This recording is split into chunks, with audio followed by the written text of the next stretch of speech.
আসসালামু আলাইকুম বন্ধুরা, পিঠাপুলি আয়োজনে আবারও একটা নতুন রেসিপিতে সবাইকে স্বাগত জানাই। এই কনকনে ঠান্ডায় আজ বানাবো নরম তুলতুলে দুধ পুলি পিঠা। অনেক সময় দুধ পুলি পিঠা দেখা যায় ঠান্ডা হয়ে গেলে শক্ত হয়, তবে এইভাবে একবার দুধ পুলি পিঠা বানিয়ে নিলে কখনোই দুধ পুলিগুলো শক্ত হবে না, ঠান্ডা হয়ে যাওয়ার পরেও নরম তুলতুলে থাকবে এবং 1 থেকে 2 দিন যদিও রেখে দেন তাতেও নরম তুলতুলে থাকবে। কনকনে ঠান্ডায় সন্ধেবেলায় এই দুধ পুলি পিঠাগুলি খেলে মন একেবারে ভরে যায়। দুধ পুলি পিঠা বানানোর জন্য প্রথমে এখানে পিঠার ডোটাকে তৈরি করে নিতে হবে। তার জন্য একটা কড়ার মধ্যে 1.5 কাপ পরিমাণে পানি নিয়ে নিয়েছি, তার মধ্যে দিচ্ছি সামান্য লবণ, এখানে 1 চা চামচ পরিমাণে ঘি অ্যাড করে নিচ্ছি। ঘিয়ের পরিবর্তে আপনারা তেলটাও ব্যবহার করতে পারেন। সব কিছুকে ভালো করে নাড়াচাড়া করে নেওয়ার পর এখানে 1 কাপ পরিমাণ ভরে আমি চালের গুঁড়ি অ্যাড করে নিচ্ছি। তারই সাথে পিঠাটাকে একটু নরম করার জন্য এখানে 1/2 কাপ পরিমাণে দিয়েছি ময়দা। ময়দাটা দিলে পরে পুলি পিঠাগুলি বেশ নরম তুলতুলে হয়, ঠান্ডা হয়ে যাওয়ার পরেও শক্ত হওয়ার ভয় থাকে না। খুব ভালো করে এখানে একটা পারফেক্ট খামির আমি রেডি করে নেব। তো এখানে দেখুন পানিটা পুরোপুরি টেনে গেছে, আর লো ফ্লেমে এটাকে খুব ভালো করে 2 মিনিট মতো নাড়াচাড়া করে পানিটাকে শুকিয়ে নিয়েছি। এটাকে একটা প্লেটে নামিয়ে নিচ্ছি। হাতে একটু সামান্য ঠান্ডা পানি নিয়ে খুব ভালো করে এখানে ডোটাকে মেখে নিচ্ছি। আর মাখাটা এখানে অবশ্যই নরম করে করেই মাখতে হবে। তো এখানে একটু গরম গরম অবস্থায় মেখে নেবেন, কেননা ঠান্ডা করলে এখানে এই খামিরটা একটু শক্ত হয়ে যায়। তো এটা খুব ভালো করে মেখে নিয়েছি। এবারে এটা থেকে আমি লেচি তৈরি করে নেব। লেচিটা আগে থেকে বানিয়ে রাখলে পরে কি হয়, এখানে পিঠাগুলি বানাতে তাড়াতাড়ি সুবিধা হয়। তো এখানে ছোট ছোট করে এইভাবে আমি ডোটা থেকে লেচি কেটে নিচ্ছি। এইভাবে সমস্ত ডোটা থেকে আমি দেখুন এরকম ছোট ছোট লেচি কেটে নিয়েছি। এখানে একটা সুতির কাপড়কে ভালো করে পানি দিয়ে ধুয়ে নেওয়ার পর খুব ভালো মতো নিচড়ে নিয়েছি। এবারে এটা ওপর দিয়ে কভার করে দিচ্ছি, যাতে ওপর থেকে এটা যাতে ড্রাই না হয়ে যায়। তো এইভাবে এটা কিছুক্ষণ রেস্টে রাখছি। তো এদিকে আমরা নারকেলের পুরটা বানিয়ে নেব। তার জন্য এখানে 1 কাপ পরিমাণে নারকেলকে একটু পেস্ট করে নেব। সামান্য একটু দুধ দিয়ে নিচ্ছি। দুধ দিয়ে এটাকে একবারে ভালো মতো পেস্ট করে নেব। যেহেতু নারকেল একেবারে মিহিভাবে পেস্ট হবে না, তবে এর মধ্যে কোনো ছিবড়ে ভাবও থাকবে না। তো এখানে এটা খুব ভালো মতো পেস্ট হয়ে গেছে। এদিকে কড়ার মধ্যে 1 টেবিল স্পুন দিয়ে দিচ্ছি ঘি। ঘিটা যখন ভালো করে গরম হয়ে গেছে তখন আমি এখানে নারকেলের পেস্টটাকে অ্যাড করে নেব। ঘিয়ের মধ্যে দিয়ে নারকেলের এই পেস্টটিকে খুব ভালো করে নাড়াচাড়া করে নেব। 1 থেকে 1.5 মিনিট ঘিতে ভালো করে এটাকে ভুনে নেব। এরপর এখানে 1/3 কাপ পরিমাণে দিচ্ছি খেজুরের গুড়ের পাটালি গুড়টা। তারই সাথে এখানে আমি দিয়ে দেব কিছুটা লিকুইড গুঁড়ো। তো এটাকে ভালো করে প্রথমে নাড়াচাড়া করে নিচ্ছি।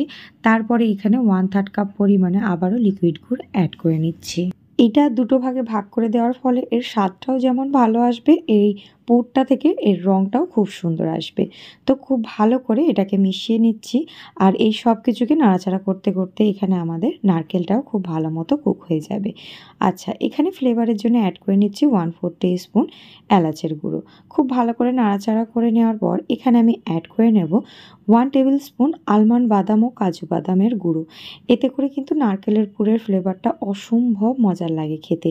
একবার এইভাবে নারকেলের পুরটা বানিয়ে দেখবেন, কথা দিচ্ছি সকলের খুব পছন্দ হবে।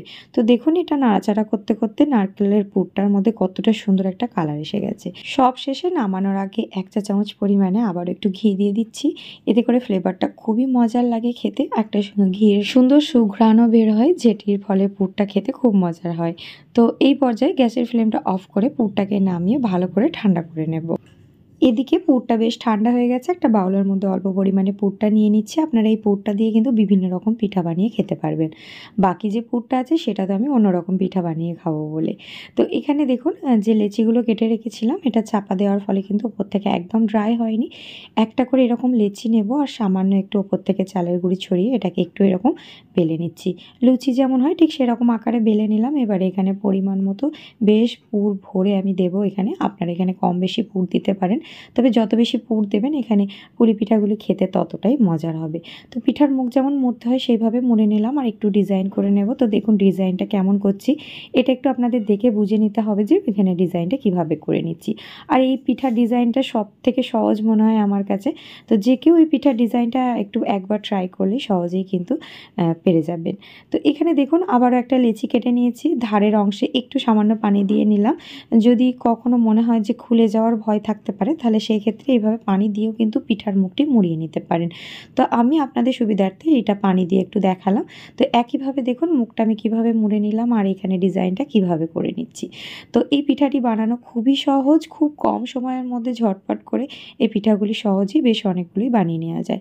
তো এখানে আমি সমস্ত পিঠাগুলি বানিয়ে নিয়েছি। এখানে পুলি পিঠা বানানোর জন্যে আমি দুধ ও এখানে গুড়কে আগে থেকে ভালো করে জাল করে নিয়েছি।